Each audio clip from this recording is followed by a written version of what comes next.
bicho. Alguém viu o Kleber? Não. Não sei onde está o Kleber, bicho. O chat já vai começar. Ninguém viu o Kleber? Será que ele desceu? Será que ele desceu o Kleber? Eu vou arrumando aqui na caixa então.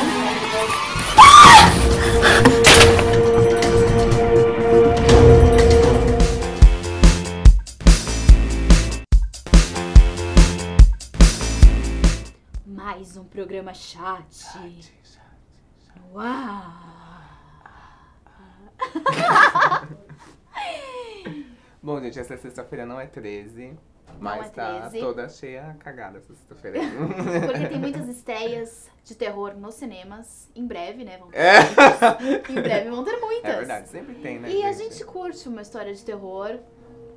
Então a gente resolveu contar aqui algumas lendas urbanas. Na verdade são duas. A gente vai fazer um chat desafio da melhor história de terror.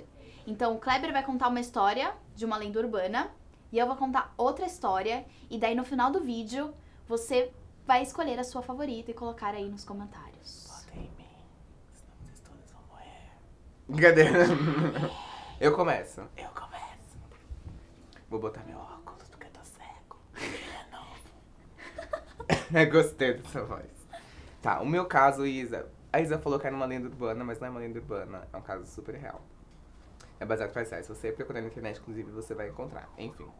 É o caso da Elisa Lam. Ah, gente, não esquece de votar aí quem venceu, tá? Que isso é muito Tá bom, importante. Kleber. É pra você contar a história, não pedir voto aqui. Elisa, vote em mim. Eu já fiz meu pacto na encruzilhada. Ai, tá amarrado. É o caso da Elisa Lam. Elisa Lam tinha 21 anos. E ela era canadense. E ela era estudante.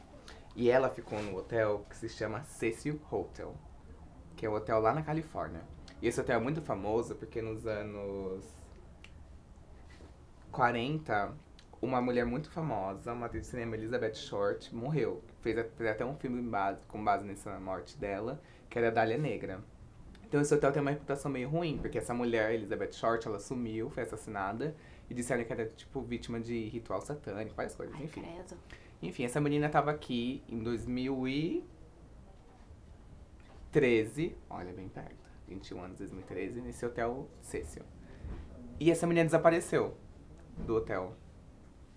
Desapareceu, e depois de um tempo, as pessoas começaram, os hóspedes começaram a reclamar que a água tava sem pressão, a água tava com cheiro estranho, a água tava fedendo. Ai, igual quando tem aquelas águas pretas, assim, em filme, que você vai tomar banho, tipo, a banheira enche com uma água preta nojenta. É, mas a água, eles falam que a água tava meio fraca. E o que acontece é que É a falta d'água aqui em São Paulo. Continua, desculpa. Chora, cantareira, mentira. Essa daqui é a foto da Elisa, olha. Pra ver como eu não tô mentindo, ó. Elisa Lam. Olha, você tá vendo esses passos? E o que acontece? Aí o funcionário foi checar a caixa d'água pra ver se tinha algum problema. E a caixa d'água aqui é essa, ó. Na verdade são reservatórios, ó. São tanques de titânio de 3 metros e 2 centímetros de espessura. Ou seja, pra você abrir, você tem que cortar isso, olha. É muito difícil, olha. Pode ver que tem vários bombeiros aqui, tirando aqui, ó. Vários bombeiros. É, uma pessoa sozinha não abre isso. Uma pessoa sozinha não abriria isso. Pois bem, quando eles foram verificar a caixa d'água, Elisa Lam estava lá dentro. O corpo dela já estava em decomposição. E fizeram vários exames de autópsia nela e tudo. Não encontraram nada no corpo dela. Nada de errado. Nada que indicasse uma morte. Simplesmente tudo dela parou. Ai, credo. E aí, o que acontece é que a polícia encerrou o caso, falando que foi um afogamento acidental. Que ninguém achou prova nenhuma. Mas tem um vídeo da câmera de segurança do hotel. Pode rodar aí. Esse vídeo é o último momento da Elisa Lam. Olha ela aí. Ela aperta o botão, aperta vários botões, ó, tá apertando. E a porta não fecha. A porta não fecha, gente. Não tem nada bloqueando a porta e a porta não fecha. Ela tá esperando ela ver, porque ela vai dar uma olhadinha porque ela tá sendo perseguida, olha. Olha como ela olha rápido e volta. E a porta não fecha. A porta já era pra ter fechado. E a porta não fechou ainda.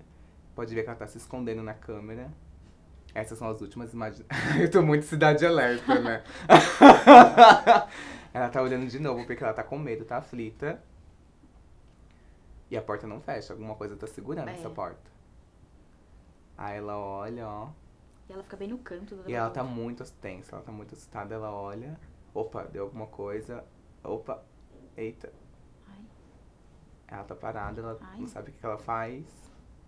Quando, de repente, ela some. Pode tirar o vídeo. E essa foi das últimas imagens da Elisa Lam viva. E depois ela passou na caixa d'água. Bom, essa é a minha história. Ai. 2013, o ano foi 2013, Gabriela Santos. Minha vez, então? Uhum. Era uma vez o ano de 2000. Também é perto. O ano 2000 é perto. Virada, sabe? Aquele ano em que todo mundo ficou desesperado porque pensou que era o fim dos tempos. Teve gente até que se suicidou porque pensou que em 2000 o mundo ia acabar. O mundo acabou para algumas pessoas. Você faltou na escola? Na virada dos anos 2000. Bom, eu não faltei na escola, mas eu vou contar aqui uma história que é mais conhecida como quadro assombrado do eBay. Só para contextualizar, o eBay é um site de compras gringo que você tem, tipo, vendas muito baratas lá, muito baratas mesmo. E daí, se você faz uma busca, lá nos anos 2000, se você procurasse por quadro assombrado, você ia achar um quadro, esse aqui, mas ser mais precisa. O quadro é uma pintura a óleo de Bill Stoneham de 1972. E retrata um garotinho ao lado de uma boneca sem olhos. E atrás deles tem uma porta de vidro cheia de mãos, assim. Mas só mãos, porque não dá pra ver quem tá atrás, porque tá tudo escuro. E daí o que acontece com essa pintura? Ela é assombrada.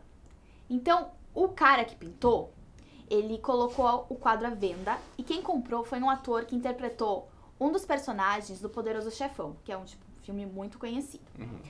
E daí esse ator, ele adquiriu o quadro. E daí, dias depois, no terceiro dia que ele adquiriu, ele começou a passar mal, ele tinha visões, ele achava que via pessoas passando pelo apartamento dele, vultos. E daí, o mais bizarro é que ele acordava, o quadro tava de um jeito. Ele ia dormir, depois acordava de novo, o quadro tava de outro jeito. As pessoas se mexiam dentro do quadro.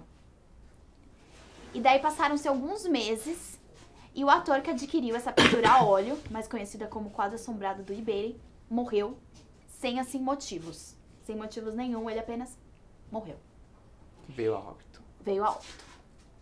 E daí, esse quadro meio que se perdeu no tempo, mas acabou sendo achado por um casal de idosos, tadinhos, sempre tem um casal de idosos, numa cervejaria. Eles foram lá numa cervejaria, se interessaram pelo quadro, o proprietário falou que estava à venda e eles adquiriram o quadro assombrado.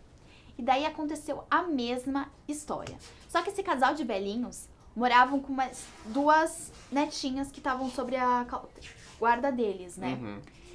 E daí as crianças é sempre mais perceptiva, né? Então, elas viram o quadro e daí, no dia seguinte, uma das meninas falou que uma das crianças do quadro entrou no quarto dela, correndo assim, ó, e trancou a porta, falando que a boneca do quadro queria pegar ele. E daí, no dia seguinte, a menina contou essa história, e lógico que ninguém acreditou, né? Mas quando eles foram ver o quadro, o menino tava realmente em outra posição, como se ele tivesse se mexido, assim, ó. E daí, claro que não acreditaram, mas a criança começou a relatar muitas histórias, assim, de vultos passando. Então, ela ia à noite pegar água, ela olhava, tinha um vulto passando, porque o quadro tava na sala, então a criança ficava rondando, assim. E rondando toda a casa e querendo brincar com uma das filhas, com a menorzinha.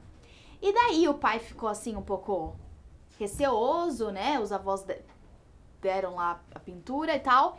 E daí decidiram colocar câmeras, sabe, tipo, esses filmes Atividades Paranormal? Uhum. Então eles decidiram instalar câmeras na casa pra ver o que tava acontecendo.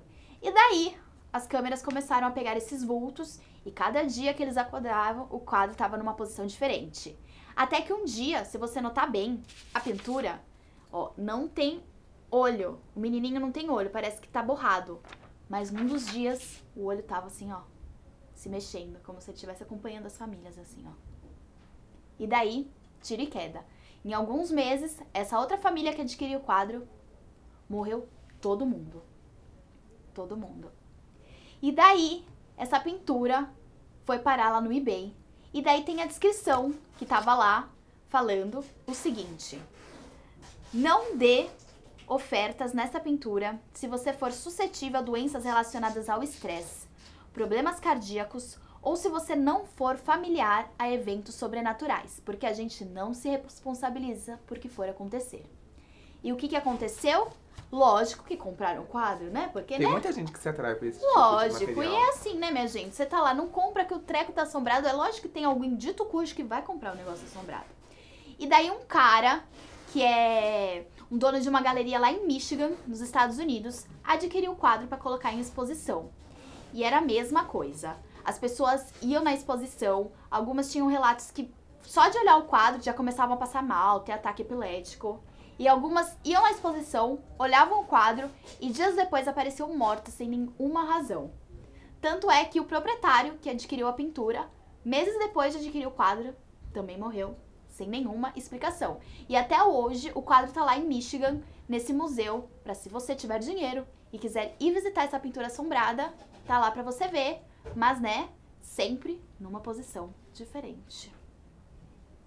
É um iPad, mentira. Essa é a minha história Que horror, de terror gente. do quadro assombrado. Tipo Gil Gomes aqui, ó. É o quadro Uá! assombrado. Dá um tapa na cara de reflexo. Bom, é isso, gente. Agora vocês têm que votar Na nessa história história de terror favorita. Vote aí nos comentários. E a gente... Ai, que horror. A gente vai ler os comentários pra ver qual história mais agradou, essa seria a palavra. Assustou, talvez. Vocês. Mas assustou vocês. E a gente se vê na semana que vem. Se Deus quiser, na verdade. A gente espera isso. Amém, Senhor, amém. Eu vou estar Mentira, viajando. semana que vem você vai pegar um avião, hein, Kleber? Semana que vem eu não vou estar aqui, gente. Mas não é nada. Se Deus quiser, não é nada, porque eu tô viajando. Então é isso. Na próxima semana, se tudo correr bem, estarei E aqui vai, com vocês. se Deus quiser, vai.